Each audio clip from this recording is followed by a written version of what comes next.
मी प्राचार्य doctor Hasan Inamdar, doctor Dattabhau Patrikar शिक्षण प्रसारक मंडळ संचलित मातोश्री डॉक्टर कांचन शांतीलालजी देसरडा महाविद्यालय, बीबी का मकबऱ्याच्या पाठीमागे, हनुमान टेकडीजवळ, गव्हर्नमेंट सायन्स इन्स्टिट्यूटच्या समोर, पहाडसिंगपुरा, औरंगाबाद, छत्रपती संभाजीनगर। मित्रहो, पारंपरिक कोर्सेस तर सर्वच जण करतात, परंतु पारंपरिक कोर्सेसच्या पुढे जाऊन आपले उपजीविकेचं साधन बनलं पाहिजे। या कोर्सेसमधून आपल्याला काही चांगलं करता आलं पाहिजे, समाजसेवेसोबतच देशसेवेसोबतच स्वतःचा उदरनिर्वाह करता आला पाहिजे। याच्यासाठी अतिशय चांगले असे कोर्सेस वेगवेगळ्या बोर्डाचे आमच्याकडे आहेत। त्याच्यामध्ये DMLT आहे, ऑप्टोमेट्री आहे, फिजिओथेरपी आहे, रेडिओलॉजी आहे, एक्सरे आहे, ECG आहे, सिटी स्कॅन आहे, डायलिसिस टेक्निशियन आहे, सोनोग्राफी आहे, MRI आहे, ही सर्व कोर्सेस आहेत। याच्यासाठी वेगवेगळ्या कोर्सेससाठी 10वी पास, 12वी पास आणि BSc पास अशा वेगवेगळ्या कॅटेगरीतल्या लोकांसाठी वेगवेगळे कोर्सेस आहेत। कुठल्याही मीडियमचा विद्यार्थी हे कोर्सेस करू शकतो।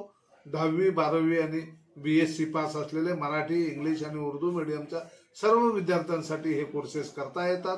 अतिशय साधे, सरळ, सोपे असलेले, प्रॅक्टिकल बेस असलेले, प्रॅक्टिकलवर आधारित असलेले आणि आमच्या महाविद्यालयाने शहरातल्या वेगवेगळ्या 22 हॉस्पिटलची जो टायप केलेला आहे त्याचा फायदा विद्यार्थ्यांना होतो आणि त्याच्यामुळे आजपर्यंत आमचे जवळपास 76 विद्यार्थी या गेल्या 5-6 वर्षामध्ये शासकीय सेवेमध्ये लागलेले आहेत। त्याच्यामध्ये मलेरिया डिपार्टमेंटला आमचे विद्यार्थी लागलेले आहेत, कुष्ठरोग डिपार्टमेंटला आमचे विद्यार्थी लागलेले आहेत, ब्लड फ्युजन ऑफिसर म्हणून लागलेले आहेत, रक्तपेढी तंत्रज्ञ म्हणून लागलेले आहेत, पॅथॉलॉजिस्ट म्हणून लागलेले आहेत, मायक्रोबायोलॉजिस्ट म्हणून लागलेले आहेत आणि लॅब सायंटिफिक ऑफिसर नावाची जी पोस्ट आहे त्याच्यावर सुद्धा आमचे विद्यार्थी लागलेले। जवळपास 76 विद्यार्थी एकाच महाविद्यालयाचे 4-5 वर्षात लागणं ही साधी बाब नाहीये आणि त्याच्यासोबत शेकडो विद्यार्थी आज आमचे वेगवेगळा व्यवसाय करतायत। कुणी एक्सरेचं युनिट टाकलेलं आहे, कुणी फिजिओथेरपीचं सेंटर टाकलेलं आहे, कुणी OT मध्ये वेगवेगळ्या हॉस्पिटलला काम करतोय, तर कुणी लॅब टाकलेले आहे। अशा पद्धतीने रोजगार, स्वयंरोजगार आणि शासकीय नोकरी अशा सर्वच दृष्टिकोनातून अतिशय उत्तम असलेले हे कोर्सेस त्यांना करता येतात। त्याच्यासोबतच यशवंतराव चव्हाण महाराष्ट्र मुक्त विद्यापीठातनं ज्यांना रेग्युलर शिक्षण घेता येत नाही अशा विद्यार्थ्यांना BA Marathi medium, BA Urdu medium, MA English, MA Marathi, MA Hindi, MA Urdu, MA economics, MA public administration, MA इतिहास अशा पद्धतीच्या वेगवेगळ्या 7 विषयात MA आहे आणि BA मराठी आणि उर्दू मीडियममध्ये आहे। त्याच्यासोबतच जे शिक्षक BEd करू इच्छितात त्यांना एक्स्ट्रा मार्क्स पाहिजे तर त्या विद्यार्थ्यांसाठी म्हणजे त्या शिक्षकांसाठी बालसंगोपन, ह्युमन राईट्स, CPCT म्हणजे संबंधरक आणि गांधी विचारदर्शन हे कोर्सेस आहेत। ज्यांना प्रवेश घ्यायचा आहे त्यांनी लवकरात लवकर आपले प्रवेश डॉक्टर मातोश्री कांचन शांतीलालजी देसरडा महाविद्यालयामध्ये घ्यावेत। त्याच्यासाठी प्राचार्य डॉक्टर हसन इनामदार यांच्याशी संपर्क साधावा। आमचा पत्ता पुन्हा एकदा सांगतो, बीबी का मकबऱ्याच्या पाठीमागे, हनुमान टेकडीजवळ, गव्हर्नमेंट सायन्स इन्स्टिट्यूट शासकीय विज्ञान संस्थेच्या समोर, सतपाल नगर, पहाडसिंगपुरा, छत्रपती संभाजीनगर, औरंगाबाद।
मग जायचं बाहेर.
सब रेस्ट का